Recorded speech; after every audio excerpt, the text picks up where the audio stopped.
Olá, meus alunos do 8º ano. Estamos aqui de volta, mais uma vez, com nossas aulas de física. Sejam bem-vindos, à nossa volta às aulas.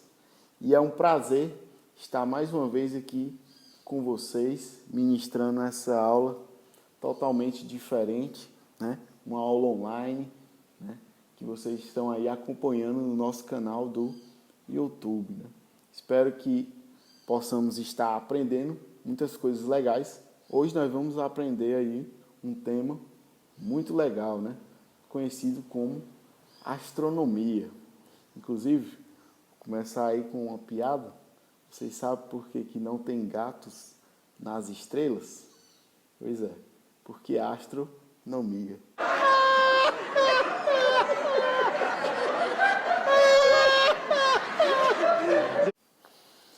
Então, o início de tudo, Onde foi que começou a astronomia? A astronomia é a mais antiga das ciências. E ela começou aí a partir do momento que o homem começou a olhar aí para o céu, começou a olhar para as estrelas. Ele percebeu a posição dos astros. E aí começou-se a juntar uma grande quantidade de dados astronômicos. E isso começou aí com os gregos no século IV a.C. E o que os gregos acreditavam?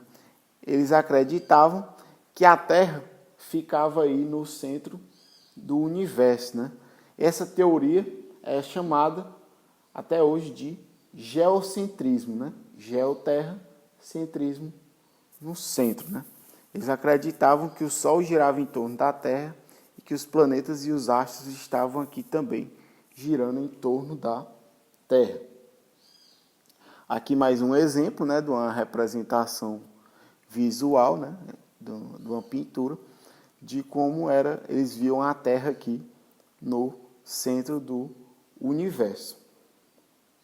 Então, isso foi definido por Cláudio Ptolomeu, na época da Alexandria, aí no século II aí, depois de Cristo. Ele acreditava que existiam órbitas em torno da Terra e em torno de segundo centro. Essas órbitas seriam concêntricas. Isso foi defendido por muito tempo pela filosofia religiosa, por cerca de 13 séculos. Olha só, pessoal. Essa teoria aí durou até a Idade Média. Você pensa aí, 1.300 anos acreditava, por 1.300 anos foi acreditado nessa teoria aí do geocentrismo. Aqui é uma foto aqui do livro dele, do Ptolomeu, sobre essas observações que ele fazia. E aí surgiu aí uma nova teoria, uma teoria que inclusive foi ameaçada até de morte. Foi defendida aí por Nicolau Copérnico, na Polônia, já no século XVI. Ele disse o quê? Deus não faria um mundo tão complicado como o de Ptolomeu, Como poderia a Terra ser o centro do universo, Ele, pelos seus cálculos e pelas suas observações, ele já não pensava dessa forma. Ele já pensou que o Sol é que estaria em repouso e que os planetas teriam órbitas em torno do Sol. E essas órbitas seriam aí chamadas de concêntricas. O que seria uma órbita concêntrica? É como se fosse aí uma órbita em que você tem aqui, vou desenhar aqui, Nós temos aqui, por exemplo, o Sol, E você tem aqui os planetas.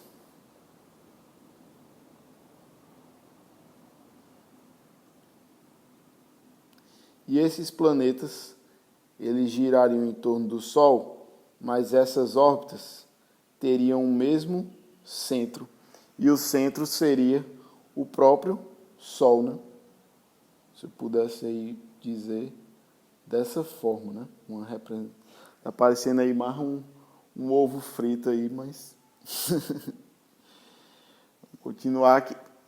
E esse é o livro aí do Nicolau Copérnico, né? Sobre exatamente, ele tornou aí uma revolução, né? Inclusive ele foi ameaçado de ser queimado na fogueira por estar contestando as crenças filosóficas e religiosas aí daquela época. E aí surgiu o heliocentrismo, né? Não que o Sol esteja no centro do universo hoje, isso também não é mais uma verdade, mas o Sol está no centro do nosso sistema solar e todos os planetas aí giram em torno do Sol dessa forma, através de órbitas. E aí, fazendo aí um resumo, né? O modelo geocêntrico seria esse modelo aqui de cima, onde você teria aqui a Terra no centro do universo e os planetas girando em torno dela. Já no heliocentrismo, você teria o Sol no centro e a Terra estaria aqui, seria o terceiro planeta que gira aí em torno do Sol, né? Depois tivemos aí o livro escrito aí por Tycho Brahe, né? Que foi escrito na Dinamarca e também no século XVI. Essas medidas, elas foram feitas de forma mais precisa. Ele fez por 20 anos, né? E essas observações refutaram aí os modelos anteriores, né? Ele teve um modelo que ele já começou a entender que o Sol também se movia, mas ao mesmo tempo que o Sol se movia, ele carregava lá todos os planetas juntos com ele, exatamente por causa da gravidade, que não foi isso determinado por ele, mas aqui o livro dele, né? Mas aí, finalmente chegamos aí na parte de Johannes Kepler. Ele teve aí teorias inovadoras sobre o movimento dos planetas. Ele acreditava que o Sol estaria ali. Os planetas giravam em torno do Sol, mas não simplesmente com órbitas redondas. Seriam órbitas que ele caracterizou como órbitas elípticas, né? No seu livro aí, né, Mysterium Cosmographic, ele determinou as suas chamadas aí leis de Kepler e a sua afirmação de que a Terra se movia, seu uso de elipses em vez de epiciclos. Ele descobriu aí por volta de 1605 que as observações de Tycho Brahe seguiam 3 leis matemáticas relativamente simples. Suas leis do movimento planetário, elas desafiavam a astronomia e a física de Aristóteles e Ptolomeu, né? E em sua obra, ele prova que as velocidades dos planetas variavam e mudavam a astronomia e a física, ou seja, os planetas não apenas giravam aí em torno do Sol, né? Nós temos aqui, por exemplo, vou fazer aqui um desenho. Você teria aqui, por exemplo, o Sol, né? E você teria aqui, por exemplo, um determinado planeta. Então, o que ele acreditava? Ele acreditava que esse planeta ele possuía uma órbita em torno do Sol. Só que essa órbita ela seria uma elipse, né? E o que é uma elipse? É exatamente esse círculozinho aí meio achatado. E o que ele acreditava? Que esse planeta, ao girar em torno do Sol, ele descrevia essa órbita, mas havia momentos em que o planeta está mais próximo e tem momentos em que o planeta está aí mais distante, né? Esse momento aqui ele está mais distante e esse momento aqui ele está mais próximo. E o que ele determinou? Que nos momentos em que o planeta está mais próximo, ele teria uma velocidade maior. Ele faria como se fosse esse movimento aqui, né?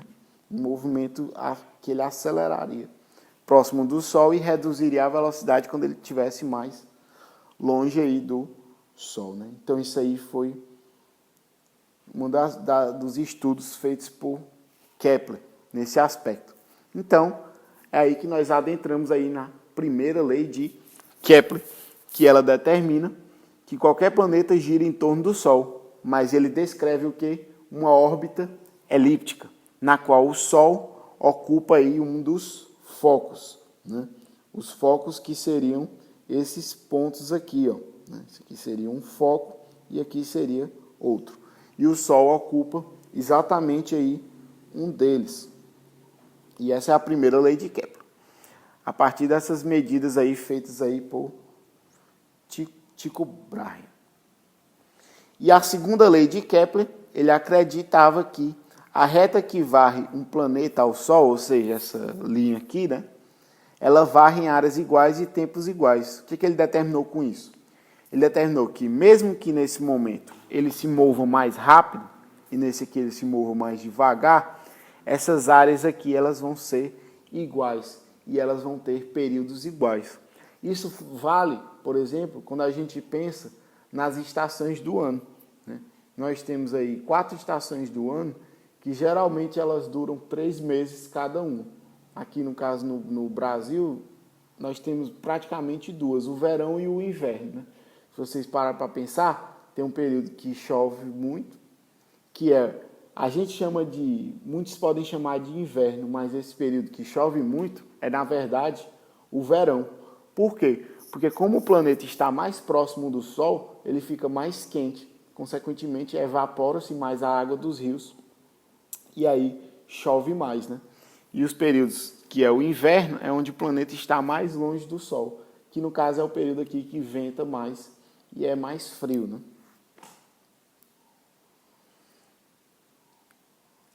E outra característica também, que eu não mencionei, é que esse período em que o planeta está mais próximo do Sol, né, ele é chamado de periélio.